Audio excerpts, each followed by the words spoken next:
Welcome to Advent Conversations with Good Samaritan Church in Pinellas Park, Florida. So we're talking about the wise ones today. And so often we read Luke's story of the birth of Jesus at Christmas, but Matthew's includes the story of these strangers from a distant land perceiving through their own faith and their own wisdom the coming of God into the world. Now, remember, this is Matthew's introduction to the story of Jesus' ministry. Why do you think Matthew thought it was important to include this story about distant strangers of another faith, sensing the movement of the Spirit, the good news from God? How do you think that foreshadows what is coming into the world in Jesus?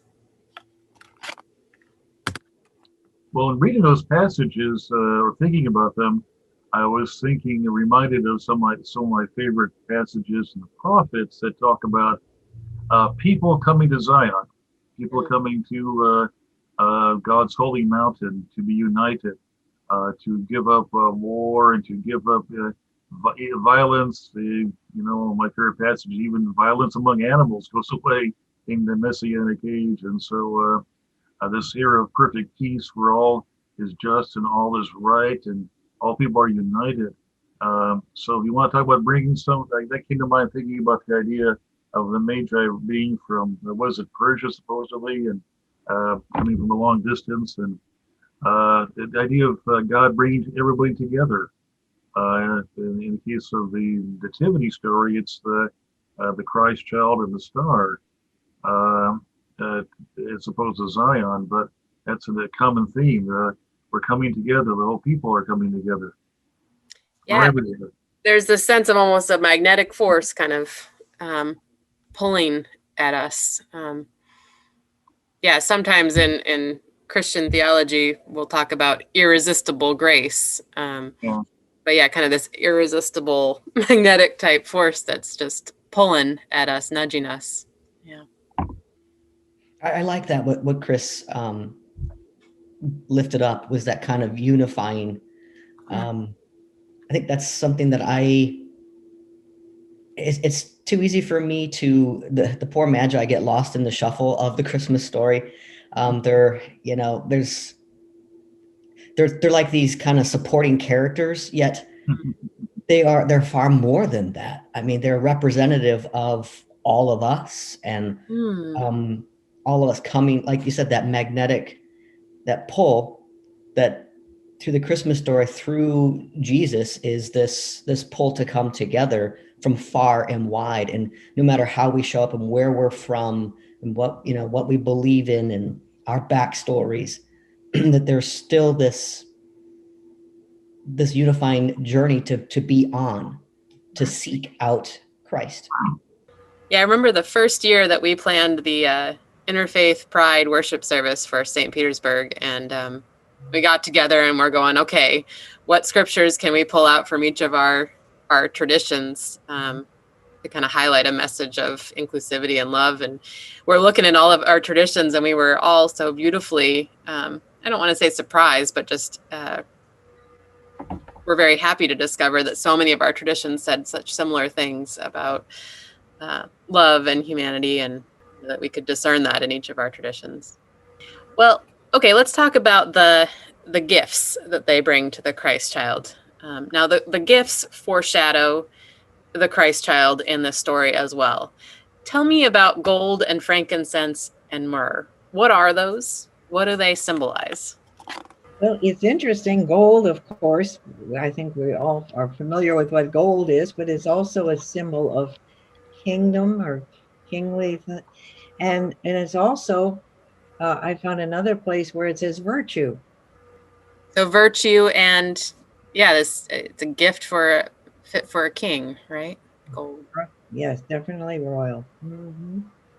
Now, what about frankincense and myrrh? Those aren't as familiar to most of us. Frankincense is a spice that's it's really a symbol of deity and divinity. And the other one that I saw was prayer. I thought that was interesting too. Mm-hmm. Of course, you go with the old classic Christmas Carol. It's what is it? It's kingship, prayer, and death. Mhm. The old "We Think We Three Kings" song. Mm. Because myrrh is the symbol of death. They use that in embalming, Yeah. and that's your death. Hmm. And of course, Right. Yeah, when we've done the story of the wise ones for the kids at church, sometimes I will actually get some essential oils of frankincense and myrrh, or get the actual spices. Myrrh you can actually get, and I think it's myrrh, and you can light it on fire and it lets off this wonderful smell. But those were frankincense and myrrh were used in burial, and so we're getting this hint at the very beginning of Matthew's gospel of what the ending is going to be, that Jesus is already being prepared for the ending that's coming, right? For being prepared for death, that he's got this mission and this calling, and that's where his life is moving forward. I was thinking of an old cartoon I saw that the wise men bringing gold, myrrh, and Frankenstein. So, Old myrrh and frankincense, that's awesome. there you go. Or Saturday Night Live, where the one the one king was forgetful and got some car freshener from the 7-Eleven because he forgot to bring his gift from Persia. Okay. But Yeah. anyway, just the humorous riffs in the story. Mm-hmm. Yeah, we have a story, and I'm trying to remember which gospel it's in, but we have the story of the woman coming and anointing Jesus' feet with this precious oil, and we kind of get these images throughout the gospel of Jesus kind of being prepared, and people more on the fringes of the story being the ones that sense where his life is going, what he's all about, and the ones closest into him, the disciples, kind of being clueless a lot of the time. All right, now I don't know about you, but I would be super intimidated to make that kind of journey without GPS. As Jeremy said, this was probably a 2-year journey if they're really coming from the eastern part of the known world at that point. Have you ever felt personally so tuned into God and so tuned into what God was about in the world that you just knew where to go or what to do? Have any of you ever had that experience? I would say absolutely not. In my end, to be honest. Okay, that's honest. Thank you. I have. Yeah. Huh. Yeah. Can you tell us about that? It was my move to Florida. Mm. It was something that was larger than myself. It's about my mom. And I really wasn't on board with this plan. This isn't where I wanted to be. I had a whole life and friends and support system where I was. And it just was praying about it, and it just got louder and louder. And everything just started to fall into place. And it was like, you must go. And it must be now. And everything fell into place. To get the moving, everything clipped along. Other people may say it literally was a move that was almost flawless. And that doesn't happen. And it was truly being directed literally across country, a trek that God had planned for me. Bev, how about for you? Have you ever had that kind of experience? Knowing where to go or what to do? Just having this strong sense that God was moving you somewhere? Yeah, I can't say anything specific, but I always tried to go where I thought God was leading me. I was always open to that. And some very interesting things have happened in my life because of that. And I think I probably wouldn't have been open to some of them if I hadn't already said, whatever is coming up, I feel it's from God, then I go with it. Is that part of the story of how you ended up at Good Sam? Yes, definitely. Coming out of a wilderness, I felt that I was in. Okay. And coming to Yes, definitely. It was. I was sure that God had brought me good Sam. Definitely. Yeah, I very much had that experience coming as the pastor for Good Sam. I was in the search and call process, and I saw Good Sam, and with my background in both the Presbyterian Church and the UCC, thought, well, it could be an interesting, good fit, and reached out to the conference minister here, who told the search committee, and they said, yeah, we're interested. And then someone misfiled paperwork at the national office of the UCC, so my profile didn't get sent to Good Sam all summer long, and I get this call from Carolyn in the fall that who was the search committee chair at the time, and she says, we've already got someone coming down to candidate for us. And I remember just sitting there going, man, my call was just so strong to you guys. I don't know why. I just felt so pulled to you, and going, I guess I was wrong. I guess I was off. And a couple weeks later, Carolyn called and said it didn't work out. And I got my profile to the search committee, and we went from there. And it was just one of those moments where it went, yeah, that's where God was calling me. And I knew it all along. And even when it seemed like that was not where the road was going at all, it was still going there. Yeah. And being on the search committee, I can vouch for that too. Oh, when we saw you, okay, yes, this is it. And what a great match it's been. It has. Mm-hmm. Well, tell me about what happens with the wise ones when they encounter Herod. When do the wise ones realize that they are being used and are complicit, in a way, in this evil plot to kill Emmanuel, to kill God with us? They had a dream. I thought that was interesting. And it revealed them to them not to go back to Herod. Yeah, they have a dream. And dreams are sometimes where we work out and process what we've been experiencing. And they started to say, okay, that feeling, that off feeling we got when we were with Herod, we need to listen to that, and he's up to something. Well, have you ever become aware of being used or complicit in an evil scheme or system? Well, in some ways, we have to live in our system we have, which means, I think, picture about the textiles, how everything is made in Indonesia or El Salvador, probably with underpaid labor, or China. And so many of our manufactured goods that we need are, again, made probably with exploited labor. And how the things we discard, they're out of our sight, but they wind up in maybe some other country, poisoning them. This also, the stories can be found, to explore that. And what are you going to do? Unless you want to be like a pioneer and make your own clothing all the time and have a sheep in the backyard or whatever.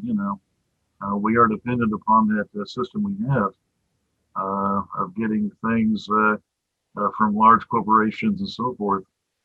So I guess just ethical investing, things like that can help, but in some ways we are stuck in that system.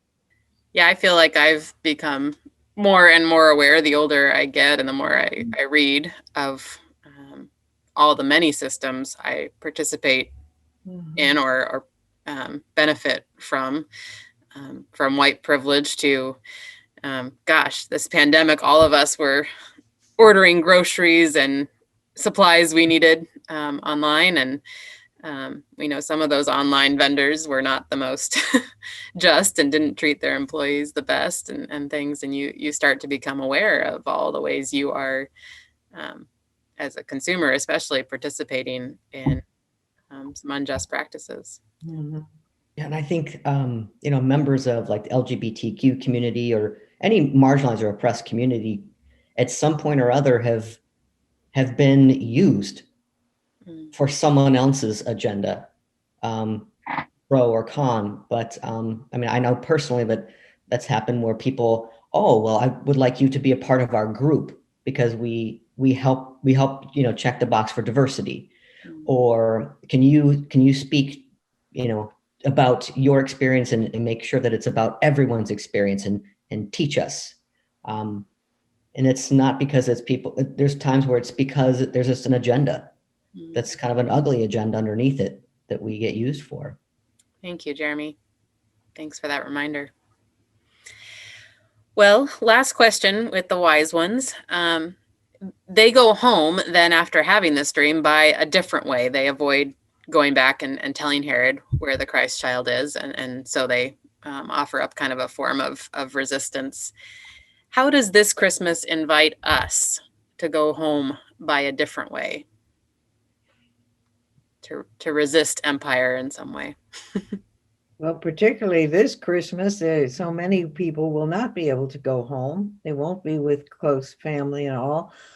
And I think it's also looking at celebrating Christmas a little differently, that it's not the way that our culture has built it up for the gifts and the shopping and the decorating and all that, but more to be thinking of each other and how we can support one another.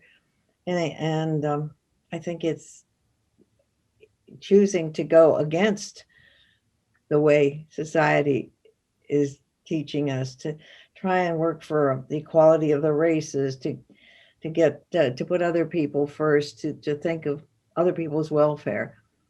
Thanks, Bev. Yeah, something as simple as going home via Zoom this year instead of maybe via in person might be a way to resist and to throw a wrench in this virus. And Jeremy, Chris, anything you guys want to add? Real quick, Bev, you just got me thinking that, when the Magi had to set out on this, this new uncharted route home, but they got to, make it up as they go. They got to blaze a new trail. Mm-hmm. And they got to come together and probably, discern which way they wanted to go, had some input, I'm assuming, and then headed out. And then they realized that, they could change their mind as they went. Maybe they stopped. And we don't know how long it took them to get home. We don't even know if they got home. Mm-hmm. They could have been like, you know what? Actually, we were headed home, but let's find a new home. And that kind of hits me hard this Christmas, that we have an opportunity to blaze a new trail. And I don't know, maybe my own family, we get to create a new tradition that we will, I don't know, maybe it'll fit better than the ones we've been clinging to and that we think we miss. Mm-hmm. Thank you, Jeremy. Yeah, you bring up, a huge point that we don't know if they even made it home. Here they'd been following that star the whole way, across the continent, and they get there and then they don't get to retrace their steps. They have to go home a different way. And scary and exciting. And maybe they found an entirely different home. Maybe they never made it home. Maybe they started something new. Well, thank you all so much for this conversation about the wise ones.